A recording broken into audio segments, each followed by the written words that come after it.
Subscribe to our channel, press the bell icon and never miss an update from Latestly. आज भारत में जैसी निर्णायक सरकार है, जैसी स्थायी नीतियां हैं, नीतियों में जैसी साफ नीयत है, वो अभूतपूर्व है। हर इन्वेस्टर को भारत में बने इस सपोर्टिव माहौल का खूब लाभ उठाना चाहिए। आप भी देख रहे हैं कि ईज ऑफ डूइंग बिजनेस की दिशा में भारत में किए गए रिफॉर्म की चर्चा आज पूरी दुनिया में हो रही है। हमने ग्लोबल इन्वेस्टमेंट और इंडियन इनोवेशन के अनुकूल माहौल बनाने के लिए हमने कई कदम उठाए हैं। भारत के डिफेंस सेक्टर में फॉरेन डायरेक्ट इन्वेस्टमेंट को मंजूरी देने के नियमों को आसान बनाया गया है। अब कई सेक्टर में एफडीआई को ऑटोमेटिक रूट से मंजूरी मिली है। हमने उद्योगों को लाइसेंस देने की प्रक्रिया को सरल बनाया है, उसकी वैलिडिटी बढ़ाई है ताकि उन्हें एक ही प्रोसेस को बार बार न दोहराना पड़े। अभी 10-12 दिन पहले भारत का जो बजट आया है उसमें मैन्युफैक्चरिंग कंपनियों को मिलने वाले टैक्स बेनिफिट को भी बढ़ाया गया है। इसका फायदा डिफेंस सेक्टर से जुड़ी कंपनियों को भी होने वाला है। साथियों, जहां डिमांड भी हो, कैपेबिलिटी भी हो और एक्सपीरियंस भी हो, नेचुरल प्रिंसिपल कहता है कि वहां इंडस्ट्री दिनों दिन और आगे बढ़ेगी। मैं आपको भरोसा दिलाता हूं कि भारत में डिफेंस सेक्टर को मजबूती देने का सिलसिला आगे और भी तेज गति से बढ़ेगा। हमें साथ मिलकर इस दिशा में आगे बढ़ना है। 21वीं सदी का नया भारत अब न कोई मौका खोएगा और न ही अपनी मेहनत में कोई कमी रखेगा। हम कमर कस चुके हैं। हम रिफॉर्म्स का रास्ते पर हर सेक्टर में रिवॉल्यूशन ला रहे हैं।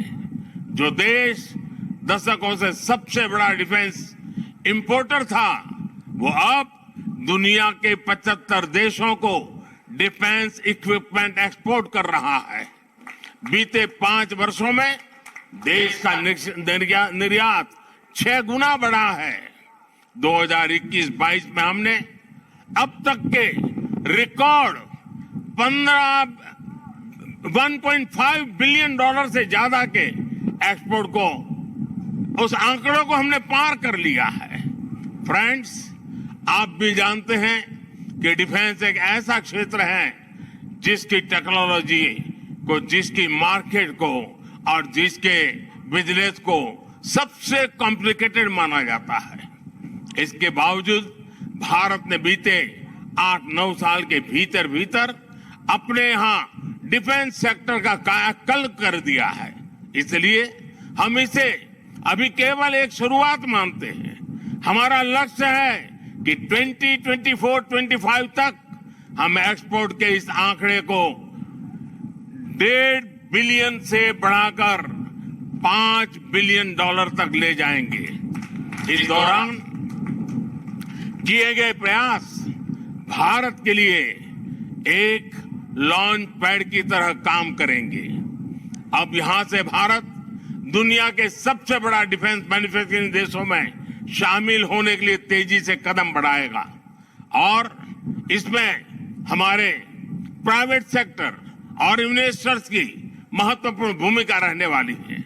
आज मैं भारत के प्राइवेट सेक्टर से आह्वान करूंगा कि ज्यादा से ज्यादा भारत के डिफेंस सेक्टर में इन्वेस्ट करें।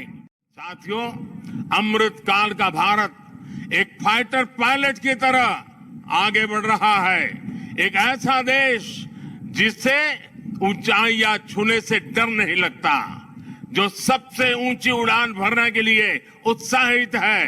आज का भारत तेज सोचता है, दूर की सोचता है और तुरंत फैसले लेता है।